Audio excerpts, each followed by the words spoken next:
Selamat Hari Rabu, Jemaat GBB ATK yang diberkati Tuhan. Bagaimana kabar saudara di hari ini? Semoga kita semua dalam keadaan yang baik. Firman Tuhan pada malam hari ini terambil dari kitab Kisah Para Rasul 10 ayat 34 sampai 43. Saudaraku, sebagai murid dari Tuhan Yesus, Simon Petrus sudah terbiasa mengabarkan Injil kepada sesamanya, yaitu orang-orang Yahudi. Namun, kali ini melalui teks kita melihat bahwa Simon Petrus diajak oleh Allah untuk mengabarkan Injil kepada orang-orang non-Yahudi. Dan kita melihat ada perubahan dalam kehidupan Simon Petrus. Kalau yang tadinya dia adalah murid Tuhan yang menyangkal Tuhan, takut kalau hidupnya dihubung-hubungkan dengan Tuhan Yesus, takut kalau dia dikenal sebagai sahabat dari Tuhan Yesus atau kenalan dekat Tuhan Yesus, karena di mata banyak orang, Tuhan Yesus itu adalah penjahat. Maka kali ini kita melihat ada perubahan dalam diri Simon Petrus, yang tadinya penakut, yang tadinya penyangkal.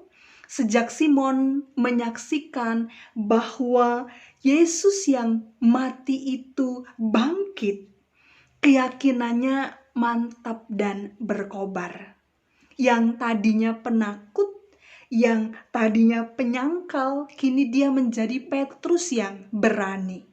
Nah, saudaraku, dalam perjumpaannya dengan Kornelius dalam teks kita, Petrus lalu kemudian memahami dan menyadari bahwa ternyata karya keselamatan yang dari pada Tuhan Allah itu Allah mau nyatakan dan berlakukan bagi semua orang. Nah, siapa Kornelius itu? Kalau kita membaca ayat 1 dan 2 dari pasal ini, kita akan mendapat gambaran tentang siapa Kornelius. Dikatakan bahwa Kornelius adalah seorang perwira dari pasukan Romawi. Dia adalah seorang yang takut akan Allah. Nah, sebagai seorang non-Yahudi, dia dikenal saleh. Bahkan seisi keluarganya takut akan Tuhan. Ia punya kerohanian yang baik dan juga ia adalah pribadi yang berdoa kepada Allah. Di samping itu, kebaikannya tergambar atau terlihat tatkala dalam keseharian. Kornelius adalah pribadi yang selalu memberi sedekah kepada orang-orang Yahudi. Dan Kornelius ini amat sangat berbeda dari teman sesuku dan sebangsanya. Kalau teman sesuku dan sebangsanya menyembah kepada dewa-dewi, Kornelius dikatakan orang yang takut kepada Tuhan Allah yang Maha Esa. Saudaraku, ketika malaikat Tuhan muncul, lalu kemudian sesuai dengan perintah Allah, memerintahkan supaya Kornelius menjumpai Simon Petrus, maka Kornelius melakukan perintah Allah tersebut. Di ayat sebelumnya, dalam ayat 9 sampai 24, kalau kita membaca ayat-ayat di pasal ini yang sebelumnya, kita akan memahami bahwa sebelum Simon Petrus dipakai oleh Tuhan untuk mengubah orang lain, dalam hal ini Kornelius, Tuhan mengajak Simon Petrus untuk mengubah hatinya terlebih dahulu. Bahwa sudah saatnya Petrus tidak lagi atau tidak hanya lagi berkarya kepada bangsanya sendiri, melainkan juga berkarya kepada bangsa-bangsa lain. Sehingga bangsa-bangsa lain pun menerima keselamatan yang dari pada Tuhan.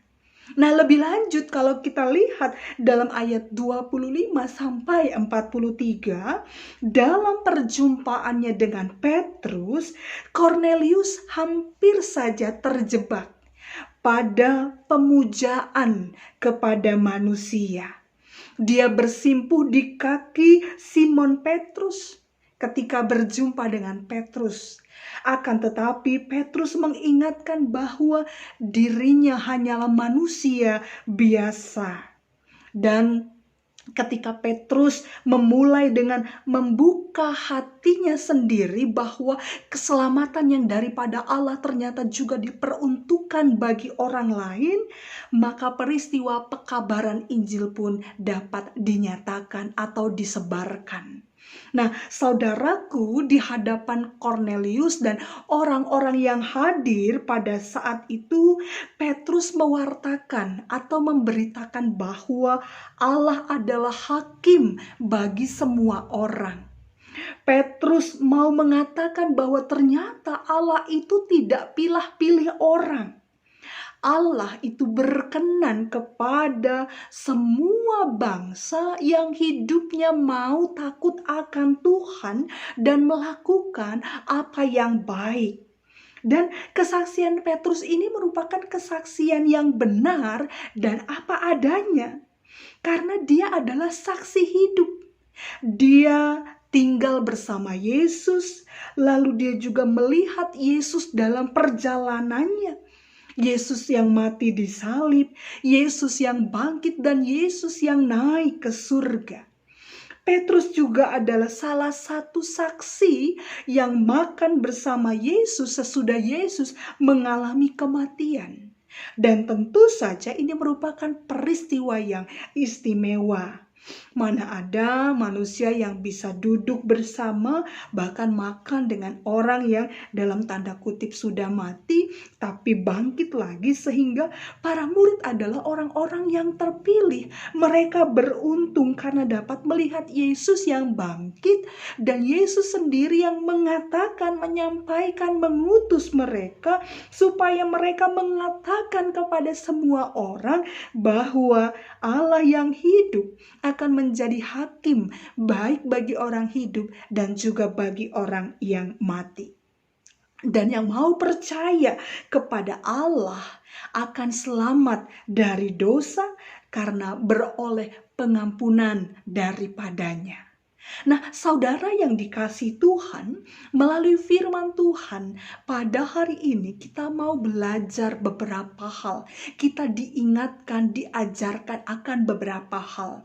Bahwa yang pertama, kita diingatkan untuk tidak perlu kita berkoar-koar di tiap sudut tempat yang terbuka untuk menjelaskan, menceritakan, memberitakan tentang siapa Tuhan Yesus yang menjadi juru selamat kehidupan kita.